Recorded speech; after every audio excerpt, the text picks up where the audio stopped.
शबे बारात की रात, एक सीख देने वाली कहानी। शबे बारात की रात थी।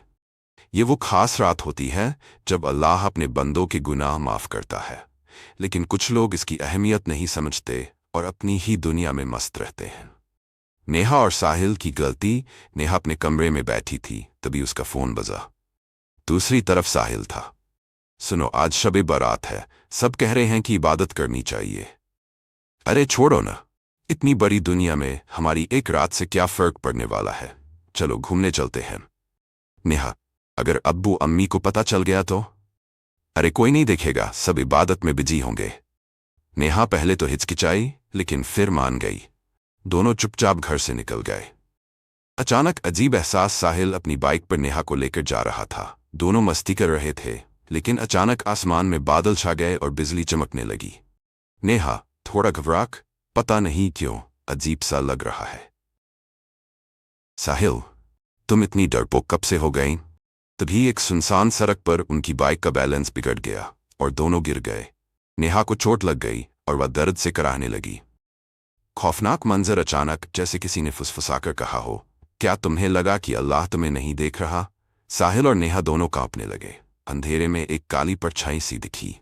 ऐसा लग रहा था कि कोई उन्हें देख रहा है। नेहा जोर जोर से रोने लगी और अल्लाह से माफ़ी मांगने लगी। नेहा, या अल्लाह, मुझसे गलती हो गई, मुझे माफ़ कर दे। साहिल भी घबराकर तौबा करने लगा। तभी बारिश शुरू हो गई, जैसे अल्लाह की रहमत बरस रही हो। दोनों वहां से भागकर घर चले गए।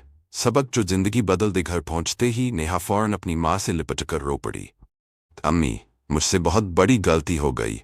अल्लाह से दुआ कीजिए कि वह मुझे माफ़ कर दे। अब मैं कभी ऐसी गलती नहीं करूंगी। माँ ने प्यार से उसके सिर पर हाथ रखा और कहा, बेटा, अल्लाह बहुत रहमदिल है। सच्चे दिल से तौबा करने वालों को माफ कर देता है। लेकिन असली अक्लमंदी यही है कि गुनाह से बचा जाए। अल्लाह की रहमत। नेहा जानमाज पर बैठकर आंसुओं के साथ तौबा करने लगी। उसे अब एहसास हो गया था कि शबे बारात सिर्फ मस्ती की रात नहीं, बल्कि अपने गुनाहों से माफी मांगने और नेक राह पर चलने का मौका होती है। सीख। शबे बारात की रात हमें अल्लाह से करीब होने और अपने गुनाहों को सुधारने का मौका देती है। हमें इस रात को इबादत में गुजारना चाहिए, न कि बेकार की चीज़ों में। अल्लाह हम सबको हिदायत दे। आमीन।